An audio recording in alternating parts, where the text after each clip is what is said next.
My name is Jace Pevey. I'm a junior at Oklahoma State University pursuing a BFA in graphic design. The question I chose to research was if the federal art project funded by the Works Progress Administration during the Great Depression could be considered a canon of graphic design or a time of significant historical importance to its evolution and development.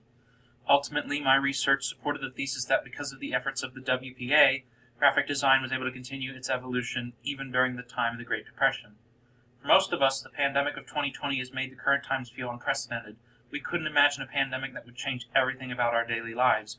The government has passed legislation to help the country providing stimulus, unemployment benefits, loans. There was an earlier time, the Great Depression, equally catastrophic to our country. Millions of people were out of work, with no prospects, and unable to feed their family. For artists who struggled to earn a working wage, the environment was dire. The time called for drastic measures, and the government, under FDR and the New Deal, funded work relief programs through the Works Progress Administration. The impact of the work programs administered through the WPA enabled graphic design to continue its evolution during the early part of the 20th century. This work program provided opportunities for graphic design to evolve and flourish during this time of incredible hardship, provided jobs to over 34 million people that had no income. It helped to introduce WPA art, or New Deal art as it was called, to the American public, and it shared important contributions from different artists like Richard Foley and then Anthony Valonis.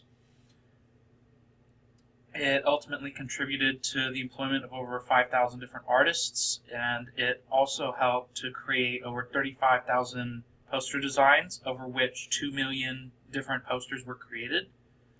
It helped to introduce very important concepts like modernism and Bauhaus design to the American public, along with the silk screening process to the American community, of which it is still used today. It helped to spread poster designs and poster creation to over 18 different states. And the proliferation of art created during this time by the government helped to fund programs that allowed artists to continue the development of graphic design concepts from the beginning of the Great Depression until the start of World War II. And without these programs, artists would not have been in a position to be creative and continue their artwork, empowering their innovation, experimentation, and creativity, which resulted in a milestone in the history of graphic design.